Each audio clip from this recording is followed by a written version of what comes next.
ਇੱਕ ਉਹ ਹੈ ਧੜਾ ਜਿਹੜਾ ਕਿ ਇਹ ਜੋ ਬਿਆਨ ਆਇਆ ਸੀਗਾ ਹੂੰ, ਭਗਤ ਸਿੰਘ ਹੋਰਾਂ ਤੇ, ਜਿਹੜਾ ਬਿਆਨ ਦਿੱਤਾ ਗਿਆ ਸੀ ਸਿਮਰਨਜੀਤ ਸਿੰਘ ਮਾਨ ਵੱਲੋਂ, ਜੀ, ਉਹਦੀ ਆਲੋਚਨਾ ਕਰਦਾ ਹੈ।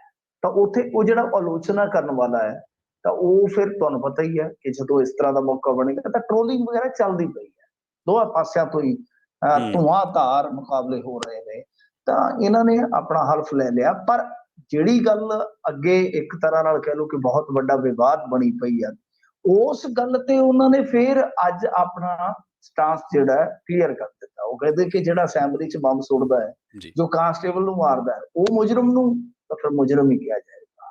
ਹੂੰ, ਹਾਲਾਂਕਿ ਇੱਥੇ ਅੱਜ ਸ਼ਬਦ ਉਹਨਾਂ ਨੇ ਅੱਤਵਾਦੀ ਇਸਤੇਮਾਲ ਨਹੀਂ ਕੀਤਾ, ਹੂੰ, ਮੁਜਰਮ ਹੀ ਕਿਹਾ ਹੈ। ਜੀ, ਤਾਂ ਇਹ ਸਾਫ਼ ਤੌਰ ਤੇ ਦੱਸਦਾ ਹੈ ਕਿ ਉਹ ਮੁਜਰਮ ਤੇ ਮੰਨ ਰਹੇ ਨੇ। ਹਾਲਾਂਕਿ ਹੋਰ ਵੀ ਬਹੁਤ ਸਾਰੀਆਂ ਇੰਟਰਵਿਊ ਆਈਆਂ ਨੇ ਇਹਨਾਂ ਦੀਆਂ ਅੱਗੇ ਪਿੱਛੇ, ਹੁਣ ਸਾਰੀਆਂ ਤੁਹਾਨੂੰ ਪਤਾ ਹੀ ਹੈ ਚੱਲ ਰਹੀਆਂ। ਪਰ ਇਸ ਮਾਮਲੇ ਦੇ ਵਿੱਚ ਉਹਨਾਂ ਨੇ ਇੱਕ ਚੀਜ਼ ਜਿਹੜੀ ਆ ਉਹ ਭੇਤ ਭਰੀ ਵੀ ਰੱਖ ਲਈ, ਜਦੋਂ ਉਹਨਾਂ ਨੂੰ ਪੁੱਛਿਆ ਗਿਆ ਕਿ ਵੋਟ ਕਿਹਨੂੰ ਪਾਈ ਜੇ, ਹੂੰ, ਰਾਸ਼ਟਰਪਤੀ ਦੀ ਜੀ, ਵੋਟ ਕਿਹਨੂੰ ਪਾਈ, ਉਹ ਕਹਿੰਦੇ ਜਿਹਨੂੰ ਮਰਜ਼ੀ ਪਾਈ ਹੈ, ਪਰ ਪਾਈ ਆਪਣੀ ਮਰਜ਼ੀ ਦੇ ਨਾਲ ਹੈ, ਪਰ ਮੈਂ ਦੱਸਾਂਗਾ ਨਹੀਂ।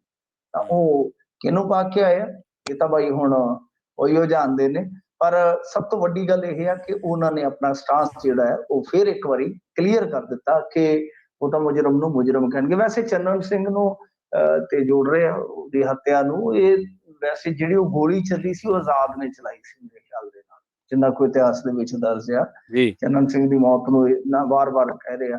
ਤਾਂ ਦੇਖੋ ਗੱਲ ਕੀ ਆ ਕਿ ਸਿਮਰਨਜੀਤ ਸਿੰਘ ਮਾਨ ਹੋਰਾਂ ਨੇ ਇਹ ਕੋਈ ਬਿਆਨ ਪਹਿਲੀ ਵਾਰੀ ਨਹੀਂ ਦਿੱਤਾ, ਐਸੇ ਬਿਆਨ ਜਿਹੜੇ ਉਹ ਲਗਾਤਾਰ ਦੇ ਰਹੇ, ਪਰ ਮੇਰੇ ਖਿਆਲ ਦੇ ਨਾਲ ਬੇਲੋੜਾ ਸੀਗਾ ਹੂੰ, ਜਿਸ ਤਰ੍ਹਾਂ ਦਾ ਉਹਨਾਂ ਨੇ ਵਿਵਾਦ ਛੇੜ ਦਿੱਤਾ। ਕਿਉਂਕਿ ਦੇਖੋ ਭਗਤ ਸਿੰਘ ਨੂੰ ਹੀਰੋ ਮੰਨਣ ਵਾਲੇ ਲੱਖਾਂ ਕਰੋੜਾਂ ਪੂਰੀ ਦੁਨੀਆ 'ਚ, ਜੀ, ਅੰਗਰੇਜ਼ ਤੇ ਗੋਰੇ ਤੇ ਪੜ੍ਹਾ ਰਹੇ ਨੇ ਅੱਜ ਕੱਲ੍ਹ, ਅੱਜ ਦੇ ਦੌਰ 'ਚ ਜੇ ਤੁਸੀਂ ਦੇਖੋਗੇ ਤਾਂ ਹੂੰ, ਉਹ ਆਪਣੇ ਬੱਚਿਆਂ ਨੂੰ ਵੀ ਦੱਸ ਰਹੇ ਨੇ। ਪਾਕਿਸਤਾਨ 'ਚ ਦੇਖ ਲਓ ਭਗਤ ਸਿੰਘ ਦੇ ਕਿੰਨੇ ਪ੍ਰਸ਼ੰਸਕ ਨੇ, ਕਿੰਨੇ ਚਾਹਣ ਵਾਲੇ ਨੇ। ਜੀ, ਤਾਂ ਏਦਾਂ ਕੋਈ ਛੋਟਾ ਨਹੀਂ ਹੋ ਜਾਂਦਾ। ਹੁਣ ਜਦੋਂ ਇਸ ਤਰ੍ਹਾਂ ਦੀ ਗੱਲ ਕਰਦੇ ਨੇ, ਮੈਂ ਤਾਂ ਹੈਰਾਨ ਆ। ਉਹ ਇੱਕ ਇੰਟਰਵਿਊ 'ਚ ਕਹਿ ਰਹੇ ਨੇ, ਮੈਂ ਕਿਤੇ ਸਾਰੀ ਦਿਨ ਨਹੀਂ ਸੁਣੀ ਇੰਟਰਵਿਊ, ਤਾਂ ਉਹ ਜਿਵੇਂ ਕਰਦੇ ਹੁੰਦੇ ਨੇ, ਲਿਖਦੇ ਹੁੰਦੇ ਆ, ਕਿ ਉਹ ਕਹਿ ਰਹੇ ਆ ਕਿ ਸੈਕੰਡ ਵਰਲਡ ਵਾਰ ਕਰਕੇ ਗੋਰੇ ਕਮਜ਼ੋਰ ਹੋ ਗਏ ਸਨ ਆਰਥਿਕ ਤੌਰ ਤੇ ਆਜ਼ਾਦੀ ਤਾਂ ਮਿਲੀ ਆ। ਹੁਣ ਜੇ ਇਸ ਬਿਆਨ ਨੂੰ ਵੀ ਦੇਖੋ ਤਾਂ ਹੂੰ, ਇੱਕ ਤਰ੍ਹਾਂ ਨਾਲ ਕਹਿ ਲਓ ਕਿ ਤਾਂ ਫਿਰ ਸਾਰੇ ਸਟਰਗਲ ਨੂੰ ਹੀ ਇੱਕ ਤਰ੍ਹਾਂ ਨਾਲ ਕਾਂਟਾ ਮਾਰ ਮਨਫੀ ਕਰਦੇ ਆ। ਕਿ ਇੱਕ ਤਾਂ ਅਸੀਂ ਇਹ ਗੱਲ ਕਹਿੰਦੇ ਆ ਕਿ ਸਾਡੇ ਸਿੱਖਾਂ ਨੇ, ਬਹਾਦਰ ਯੋਧਿਆਂ ਨੇ, ਪੰਜਾਬੀਆਂ ਨੇ ਬਾਈ ਸਭ ਤੋਂ ਜ਼ਿਆਦਾ ਕੁਰਬਾਨੀ ਦਿੱਤੀ ਹੈ। ਤਾਂ ਹੂੰ, ਫਿਰ ਆਪਣੇ ਆਪ ਹੀ ਇੱਕ ਤਰ੍ਹਾਂ ਨਾਲ ਕਾਂਟਾ ਵੀ ਮਾਰੀ ਜਾ ਰਹੇ ਹਾਂ ਅਸੀਂ। ਹੂੰ, ਗੱਲ ਇਹ ਆ ਕਿ ਸਿਮਰਨਜੀਤ ਸਿੰਘ ਮਾਨ ਉਹਨਾਂ ਦੀ ਰਾਜਨੀਤੀ ਕਰਨ ਦਾ ਆਪਣਾ ਢੰਗ ਹੈ, ਉਹ ਫਿਰ ਆਪਣੀ ਗੱਲ ਤੋਂ ਪਿੱਛੇ ਨਹੀਂ ਹਟਦੇ। ਪਰ ਕਹਿ ਲਓ ਕਿ ਕਾਫੀ ਜ਼ਿਆਦਾ ਇਹ ਵਿਵਾਦ ਇਸ ਵੇਲੇ ਮਗਿਆ ਪਿਆ, ਜੀ, ਬਹੁਤ ਜ਼ਿਆਦਾ ਵਿਵਾਦ ਮਗਿਆ ਪਿਆ। ਤੇ ਅੱਜ ਤੇ ਮੇਰੇ ਖਿਆਲ ਦੇ ਨਾਲ ਖਟਕੜ ਕਲਾਂ ਦੇ ਵਿੱਚ ਇਕੱਠ ਵੀ ਹੋਇਆ, ਉੱਥੇ ਵੀ ਇੱਕ ਬੰਦੇ ਨੇ ਭੈੜੀ ਜੀ ਗੱਲ ਕੀਤੀ ਆ ਹੂੰ, ਕਿ ਕੋਈ ਮਾਨ ਦੀ ਪੱਗ ਲਾ ਕੇ ਲਿਆਏਗਾ ਤੇ ਮੈਂ ਇਹਨੂੰ 5 ਲੱਖ ਰੁਪਇਆ ਦਿਆਂਗਾ। ਐਸੀਆਂ ਗੱਲਾਂ ਕਰਨ ਦੀ ਵੀ ਲੋੜ ਨਹੀਂ। ਅਸੀਂ ਵੀ ਹੋ ਸਕਦਾ ਸਿਮਰਨਜੀਤ ਸਿੰਘ ਮਾਨ ਦੇ ਬਿਆਨ ਨਾਲ ਨਾ ਸਹਿਮਤ ਹੋਈਏ, ਹੂੰ, ਹੂੰ, ਪਰ ਹੂੰ, ਇਹ ਵਿੱਚੋਂ ਪੱਗ ਵਾਲੀ ਕਿਹੜੀ ਗੱਲ ਆਈ ਵੀ, ਹੂੰ, ਇਹ ਕੀ ਹੋਇਆ? ਜੀ, ਜੀ, ਤਾਂ ਉਹ ਇਹ ਚੀਜ਼ਾਂ ਜਿਹੜੀਆਂ ਨੇ ਉਹ ਅੱਗੇ ਨੂੰ ਲਿਜਾ ਰਹੀਆਂ ਸਾਨੂੰ। ਉਹ ਗਲੀ ਹੈ, ਅੱਗੇ ਉਹ ਗਲੀ ਸਟਾਰਟ ਹੋਏਗੀ ਜਿੱਥੇ ਅਸੀਂ ਦੋ ਹਿੱਸਿਆਂ 'ਚ ਹੋ ਸਕਦਾ ਆਉਣ ਵਾਲੇ ਸਮੇਂ 'ਚ ਵੰਡੇ ਜਾਈਏ। ਵੰਡੇ ਤੇ ਪਹਿਲਾਂ ਹੀ ਆ, ਹੂੰ, ਪਰ ਉਹਦਾ ਫਾਇਦਾ ਜਿਹੜਾ ਉਹ ਦੂਰ ਬੈਠੇ ਨੂੰ ਹੋਏਗਾ।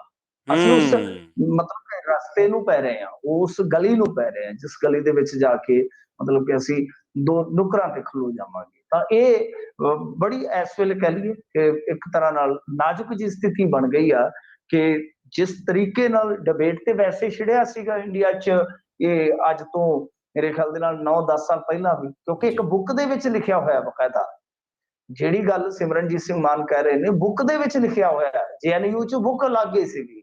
ਹੂੰ, ਉਹ ਫਿਰ ਇੱਕ ਹੈਗੇ ਸੀਗੇ ਤਾਜੁਦੀਨ, ਸ਼ਾਇਦ ਪ੍ਰੋਫੈਸਰ ਸਨ ਕਸ਼ਮੀਰ ਯੂਨੀਵਰਸਿਟੀ ਦੇ, ਉਹਨਾਂ ਨੇ ਕਹਿਤਾ ਸੀ ਇੱਕ ਵਾਰੀ, ਫਿਰ ਰਾਜ ਸਭਾ ਦੇ ਵਿੱਚ ਲੈ ਕੇ ਆਏ ਸਨ।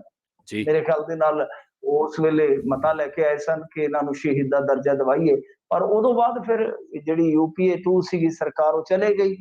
ਤੇ ਡਿਬੇਟ ਤਾਂ ਚੱਲਿਆ ਅੱਗੇ, ਪਰ ਜਿਸ ਤੀਬਰਤਾ ਦੇ ਨਾਲ ਇੱਧਰ ਸਾਡੇ ਹੁਣ ਡਿਬੇਟ ਚੱਲ ਪਿਆ ਤੇ ਜਿਸ ਤਰੀਕੇ ਨਾਲ ਉਹ ਗਾਂ ਕਿਰਦਾਰ ਕੁਸ਼ੀਆਂ ਤੱਕ ਜਾ ਰਿਹਾ ਹੈ ਤੇ ਹੂੰ, ਪੱਗਾਂ ਲਾਉਣ ਤੱਕ ਜਾ ਰਿਹਾ, ਇਹ ਡਿਬੇਟ ਹੈਲਦੀ ਡਿਬੇਟ ਨਹੀਂ। ਵੈਸੇ ਤੇ ਚਲੋ ਸਹਿਮਤੀ ਬਈ, ਮੈਂ ਜਿਵੇਂ ਕਿਹਾ ਕਿ ਕਿਸੇ ਨੂੰ ਕੋਈ ਹੀਰੋ ਮੰਨਦਾ ਹੈ ਤੇ ਕਿਸੇ ਦੇ ਨਾ ਮੰਨਣ ਨਾਲ ਉਹ ਛੋਟਾ ਨਹੀਂ ਹੋ ਜਾਂਦਾ ਉਹਦੀ ਨਜ਼ਰ ਦੇ ਵਿੱਚ, ਉਹਨੇ ਓਡਾ ਹੀ ਰਹਿਣਾ।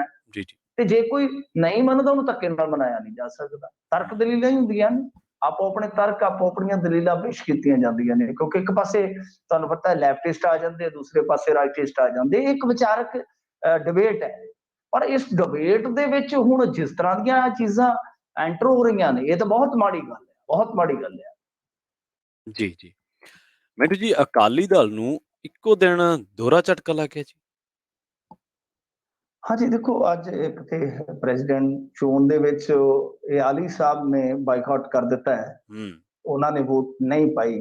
ਦੂਜੀ ਚੀਜ਼ ਜਿਹੜੀ ਇਸ ਮਾਮਲੇ ਦੇ ਵਿੱਚ ਆਪਾਂ ਦੇਖੀਏ ਤਾਂ ਪੰਥਕ ਰਾਜਨੀਤੀ ਦੇ ਵਿੱਚ ਕਾਫੀ ਹਿਲਜੁਲ ਵਾਲਾ ਮਸਲਾ ਹੋ ਸਕਦਾ ਹੈ, ਕਿਉਂਕਿ ਦਮਦਮੀ ਟਕਸਾਲ ਦੇ ਮੁਖੀ ਬਾਬਾ ਹਰਨਾਮ ਸਿੰਘ ਉਹ ਸ਼ਾਮਲ ਹੁੰਦੇ ਨੇ ਜਾ ਕੇ ਬਾਦਲਾਂ ਦੇ ਜਿਹੜੇ ਹੁਣ ਸ਼ਰੀਕ ਬਣ ਚੁੱਕੇ, ਇਹਨਾਂ ਦੇ ਵਿੱਚੋਂ ਹੀ ਨਿਕਲੇ ਹਰਮੀਤ ਸਿੰਘ ਕਾਲਕਾ ਦੇ ਇੱਕ ਪ੍ਰੋਗਰਾਮ 'ਚ, ਤੇ ਹੂੰ, ਜਿੱਥੇ ਜੀ, ਉਹਨਾਂ ਨੇ ਮਤਲਬ ਕਿ ਆਪਣਾ ਰੱਖਿਆ ਸੀ ਸਮਾਗਮ ਚੋਣ ਨਿਸ਼ਾਨ ਟੋਕਰੀ ਮਿਲ ਜੀ, ਤੇ, ਜੀ, ਤਾਂ ਇਹਨਾਂ ਵੱਲੋਂ ਨਾ ਸਿਰਫ ਸ਼ਿਰਕਤ ਕੀਤੀ ਗਈ, ਅਕਾਲੀ ਲੀਡਰ ਕੁਝ ਹੋਰ ਵੀ ਸਨ, ਜਿੱਦਾਂ ਉੱਥੇ ਸੁਖਦੇਵ ਸਿੰਘ ਢੀਂਡਸਾ ਸਨ, ਰਾਮੂ ਵਾਲੀਆ, ਉਹ ਤਾਂ ਕਹਿ ਰਹੇ ਸੀ ਕਿ ਅਕਾਲੀ ਦਲ ਤੇ ਕਰੋਨਾ ਵਰਗਾ ਹੋ ਗਿਆ ਹੈ, ਮਤਲਬ ਕਿ ਬਾਦਲ ਫੈਮਿਲੀ ਨੂੰ ਕਹਿ ਰਹੇ ਸੀ। ਹੂੰ, ਅਕਾਲੀ ਦਲ ਨੂੰ ਤਾਂ ਨਹੀਂ ਮਾਫ ਕਰਨਾ, ਜੀ, ਮਤਲਬ ਕਿ ਅਕਾਲੀਆਂ ਦੇ ਜਿਹੜੇ ਲੀਡਰ ਹੋ ਗਏ, ਤੇ ਉਹਨਾਂ ਨੂੰ ਕਹਿ ਰਹੇ ਆ ਕਿ ਇਹ ਤਾਂ ਕਰੋਨਾ ਵਰਗੇ ਨੇ, ਐਸਾ ਕੁਝ ਬੋਲ ਰਹੇ ਸੀਗੇ ਉਹ।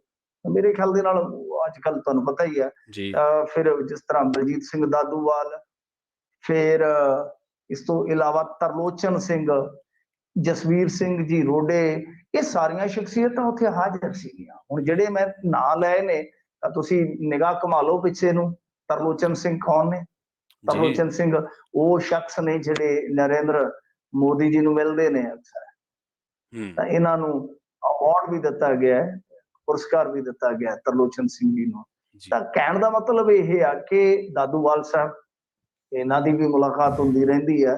ਤਾਂ ਇਹ ਜਿਹੜੀ ਇੱਕ ਤਰ੍ਹਾਂ ਨਾਲ ਕਹਿ ਲਓ ਕਿ ਉੱਥੇ ਸਾਰੀ ਆਪਾਂ ਜੇ ਕਹੀਏ ਤਾਂ ਇਹ ਬਣ ਰਹੀ ਹੈ ਤਸਵੀਰ ਉੱਥੇ, ਤਾਂ ਜੀ, ਇਹੋ ਲੱਗਦਾ ਕਿ ਕੰਮ ਥੋੜਾ ਜਿਹਾ ਔਖਾ ਹੋ ਗਿਆ। ਤੇ ਉਹਦੇ ਵਿੱਚ ਜੇ ਟਕਸਾਲ ਮੁਖੀ ਚਲੇ ਜਾਂਦੇ ਨੇ, ਤੇ ਜਿਨ੍ਹਾਂ ਨੇ ਉਹ ਉੱਥੇ ਬਿਆਨ ਵੀ ਦਿੱਤਾ ਕਿ ਅਕਾਲੀ ਦਲ ਨੇ ਜਿਹੜੇ ਸਿਧਾਂਤਾਂ ਲਈ ਪਾਰਟੀ ਦੀ ਸਥਾਪਨਾ ਕੀਤੀ ਸੀ, ਹੂੰ, ਉਸ ਤੋਂ ਕਾਫੀ ਸਮੇਂ ਤੋਂ ਮੂੰਹ ਮੋੜ ਲਿਆ। ਹੁਣ ਤੁਸੀਂ ਇਸ ਬਿਆਨ ਦੇ ਮਾਇਨੇ ਕੱਢ ਲਓ, ਹੂੰ, ਇਸ ਗੱਲ ਦੇ ਮਾਇਨੇ ਕੱਢ ਲਓ ਕਿ ਜੀ, ਜਿਸ ਕਰਕੇ ਉਹ ਕਹਿੰਦੇ ਕਿ ਪੰਥ ਨੂੰ ਨੁਕਸਾਨ ਹੋਇਆ। ਤੇ ਇਹਦਾ ਮਤਲਬ ਇਹ ਆ ਕਿ ਬਾਬਾ ਹਰਨਾਮ ਸਿੰਘ ਇਹ ਕਹਿਣ ਜਾ ਰਹੇ ਆ, ਜਾਂ ਕਹਿ ਲਓ ਕਿ ਕਹਿ ਰਹੇ ਨੇ ਕਿ ਭਾਈ ਦੇਖੋ ਗੱਲ ਇਹ ਆ ਕਿ ਅਸੀਂ ਜੋ ਅਕਾਲੀ ਦਲ ਬਣਾਇਆ ਸੀਗਾ, ਉਹ ਜਿਹੜੇ ਸਿਧਾਂਤ ਕਾਇਮ ਕੀਤੇ ਸੀ, ਜਿਹਦੇ ਵਿੱਚ ਸਿਰਫ ਸੱਤਾ ਪ੍ਰਾਪਤੀ ਕੋਈ ਸਾਡਾ ਮਕਸਦ ਜਾਂ ਕੋਈ ਸਾਡਾ ਨਿਸ਼ਾਨਾ ਨਹੀਂ ਸੀਗਾ, ਜੀ, ਉਹਦੇ ਵਿੱਚ ਮੁੱਖ ਮਕਸਦ ਤੇ ਪੰਥਕ ਭਾਵਨਾ ਦੀ ਤਰਜਮਾਨੀ ਕਰਨੀ ਸੀ, ਭਾਵਨਾਵਾਂ ਦੀ ਤਰਜਮਾਨੀ ਕਰਨੀ ਸੀ,